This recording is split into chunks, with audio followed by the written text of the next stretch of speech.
Welcome to cosmic astromancy zen channel guys. Hope you all doing fine. आशा करती हूँ आप सभी स्वस्थ एवं प्रसन्न होंगे। तो चलिए आज निकालेंगे टाइमलेस रीडिंग एनर्जीज की।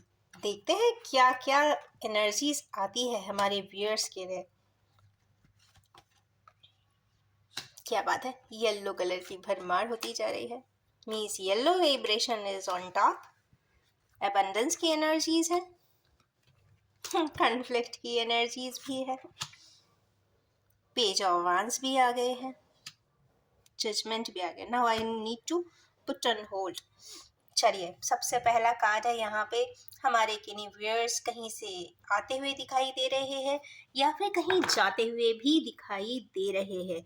6 ऑफ सोर्ड्स है, तो ये कहीं ना कहीं जो जर्नी है माइंड में ही है, थिंकिंग प्रोसेस ही है। और वो सोच रहे हैं कि हम यहाँ से आए, यहाँ पर रुक जाते हैं, यहाँ से अब चले जाते हैं, ये रिलेशनशिप स्टार्ट कर देते हैं, ये रिलेशनशिप एंड कर देते हैं, ये प्रोजेक्ट स्टार्ट कर देते हैं या फिर एंड कर देते हैं।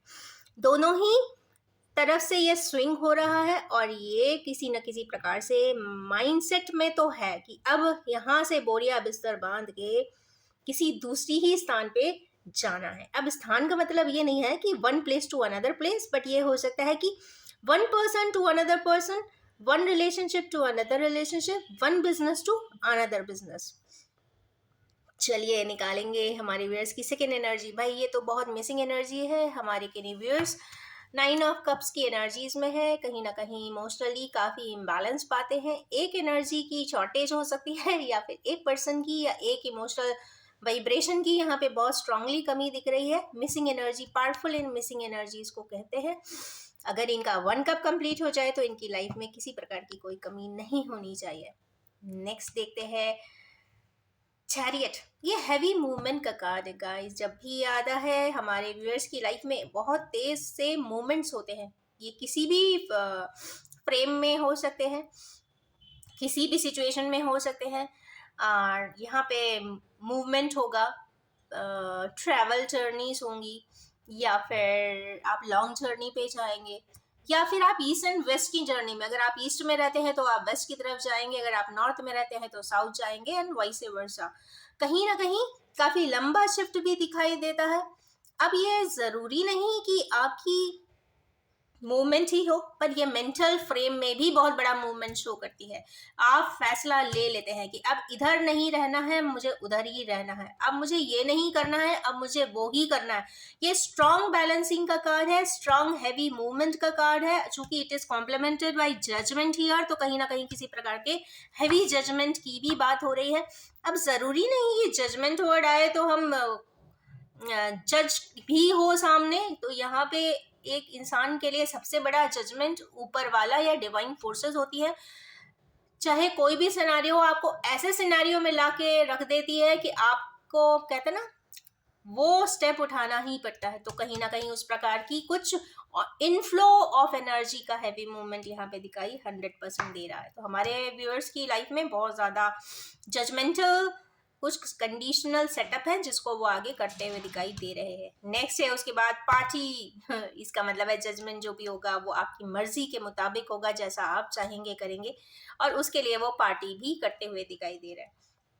इसके साथ ये भी हो सकता है कि कुछ फैमिली कन्फ्लिक्ट भी हो। इसका मतलब है जो भी जजमेंट है, जो भी मूवमेंट है, फैमिलियल रिलेटेड है, फैमिलियल डिस्कॉर्ड रिलेटेड है, फैमिली डिस्प्यूट रिलेटेड है, प्रॉपर्टी रिलेटेड है, फिनेंस रिलेटेड भी हो सकता है, और conflict and agreement and disagreement भी हो सकता है। जरूरी नहीं कि हर बात के लिए हर फैमिली मेंबर तैयार ही हो, आपकी हर बात मानता हो, ऐसा कोई जरूरी नहीं है।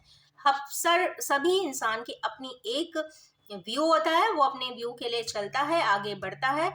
आप रेजोनेट करते हैं, बहुत अच्छी बात है, नहीं करते हैं तो आपका रास्ता तो वैसे भी हैवी मूवमेंट शो कर ही रहा है। उसके बाद आई है पेज की एनर्जी। तो पेज की एनर्जी ये कहती है कि भाई आपको अगर इनिशिएटिव लेना है तो स्ट्रांग स्टेप्स उठाइए और ले लीजिए।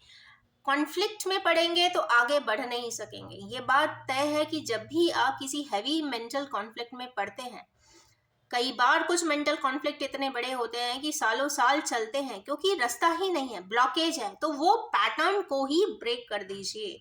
और जब तक वो स्टक पैटर्न को आप ब्रेक नहीं करेंगे तब तक आगे का रास्ता मिलेगा ही नहीं। और जब जब भी स्टकिंग है, किसी तरीके की कन्फ्लिक्ट है या डिसएग्रीमेंट है, तो एक ना एक पर्सन को तो उस पाथवे को ब्रेक करना ही पड़ता है। मींस पैटर्न को क्लियरेंस देना, उस पैटर्न को बदल देना और स्टक एनर्जी से रिलीज होकर आगे की तरफ इनिशिएटिव ले लेना, जो काफी पॉजिटिव रहेगा, एंथुजियास्टिक है, प्रोग्रेसिव है और आगे की एनर्जीज को यूनिफॉर्म भी कर देगा। दो ये पेज की एनर्जी है, उन्हें खुद भी नहीं मालूम है आगे क्या होगा, पर चूंकि ये पेज की एनर्जी वैंड्स की होती है, पॉजिटिव होती है, प्रोग्रेसिव होती है, तो ये तो कंफर्म है कि डबल पी आए हैं तो प्रोग्रेशन तो लाइफ में दिख रहा है। नेक्स्ट है यहाँ पे जजमेंट का कार्ड। तो गाइस, जब ये डिवाइन जजमेंट आता है तो यहाँ पे तो मैं कुछ भी नहीं बोलना चाहती हूँ, क्योंकि जब डिवाइन जजमेंट आता है उस पे इंसान की कोई भी मर्जी नहीं चलती है। जो भी होता है ऊपर वाले डिवाइन फोर्सेस के कहने पे होता है, या उसके लॉज, उसके सेटअप लॉज बहुत अलग होते हैं, हमारी लाइफ के साथ यूनिफॉर्म नहीं करते हैं। हमारी लाइफ ही नहीं, हमारी थॉट प्रोसेस के साथ हो सकता है अलाइन ना हो, पर डिवाइन जजमेंट अपने तरीके से हो जाते हैं। आप उसे समझ सकते हैं तो समझे, ना समझते हैं तो नहीं भी सही, बट जजमेंट जरूर होता है। अगर आपने, इसीलिए कहते हैं अच्छा करिए जिससे कि आपको अच्छा ही रिटर्न जाए।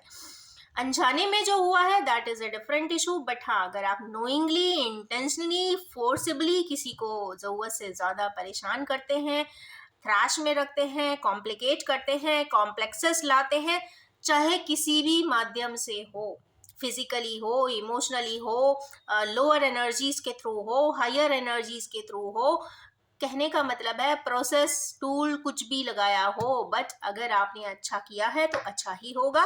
और कहीं ना कहीं आपकी थॉट्स करप्ट हैं किसी भी फॉर्म में, तो ऑफ कोर्स आपको कुछ डिवाइन जजमेंट भी यहाँ पे देखना पड़ेगा।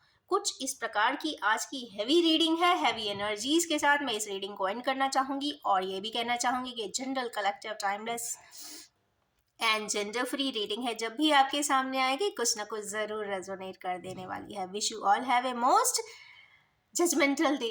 Thank you so much.